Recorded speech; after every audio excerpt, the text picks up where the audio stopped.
بڑی کامیابی ہے۔ اب یہاں پر اشارہ کیا جا رہا ہے ان لوگوں کی طرف جو بیچارے مظلوم تھے، جن پر ظلم کیا گیا، ان کو یہ تسلی دی جا رہی ہے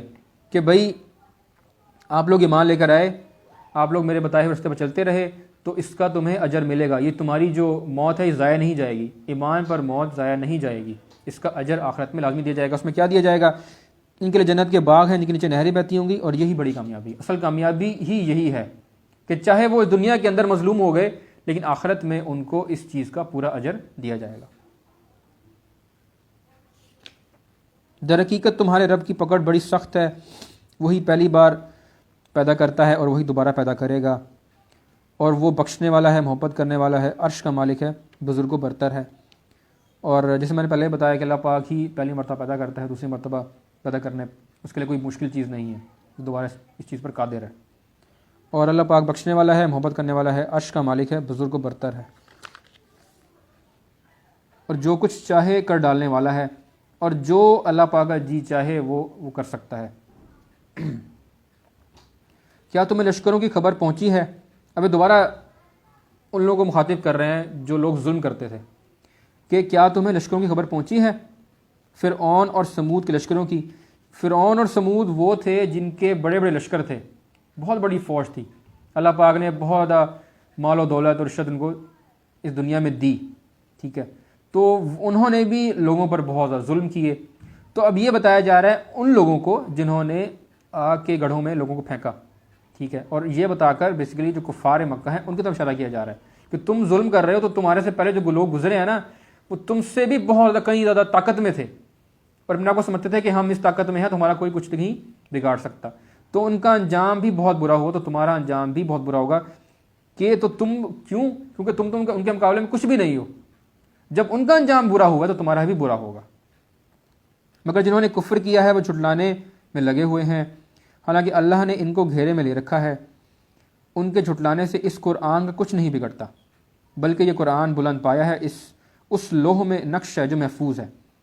تو جو لوگ جھٹلائیں گے، جو لوگ کفر کریں گے، جو لوگ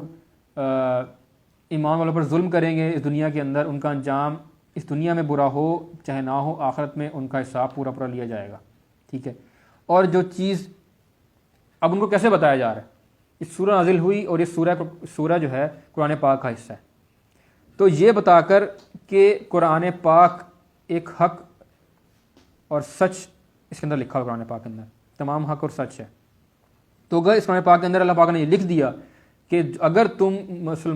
ایمان لانے والوں پر ظلم کرو گے تو تمہارا انجام برا ہوگا، تو یہ سچ ہے، اور اس قرآن پاک کے اندر کوئی تبدیلی ممکن نہیں ہے، کیونکہ اس کی حفاظت کا ذمہ اللہ پاک نے خود لیا ہوا ہے، ٹھیک ہے۔ تو دو چیزیں اس میں بتائی گئی ہیں بیسیکلی، ایک تو یہ لوگوں کو بتا دیا کہ تمہارا انجام برا ہوگا، دوسرا کہ قرآن پاک کے اندر جو چیز ہے وہ اٹل ہے، وہ اللہ پاک نے خود، وہ اللہ پاک کی طرف سے ہے اور وہ چیز ہو کر رہے گی، اور اس میں کوئی بھی رد و بدل نہیں ہو سکتی، کہ اللہ پاک خود اس کا حفاظت فرمانے والا ہے۔ تو یہی جو اگر اس سورہ کے نزول کا وقت تھا، کفار قریش، کفار مکہ کی طرف اشارہ کیا گیا ہے سورہ کے اندر کہ آپ لوگوں نے جو ظلم اہل ایمان پر کر رہے ہیں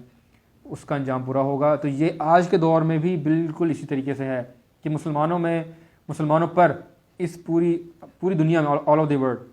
دی ورلڈ جو ہے وہ ظلم کیا جا رہا ہے، فلسطین اور سیریا اور کشمیر میں مختلف ممالک میں ظلم کیا جا رہا ہے مسلمانوں کے اوپر،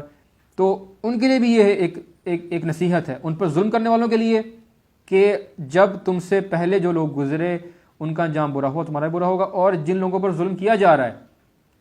یہ ان کو ہمت اور حوصلہ دینے والی صورت ہے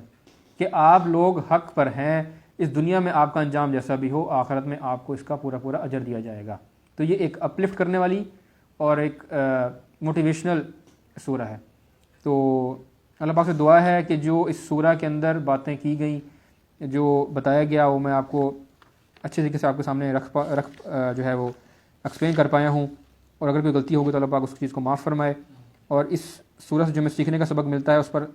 عمل کرنے کی توفیق عطا فرمائے کہ ہم حق اور سچ کا ساتھ دیں، قرآن پاک کو پڑھیں، اور جو کچھ اس میں کہا جا رہا ہے وہ ہوگا کہ اگر ان کا حساب ہوگا تو ہمارا بھی حساب ہوگا، ہمیں بھی دوبارہ اٹھایا جائے گا اسی طریقے سے۔ تو یہی بات کر کے میں اپنی جو لیکچر کا اختتام کروں گا جی، جزاک اللہ۔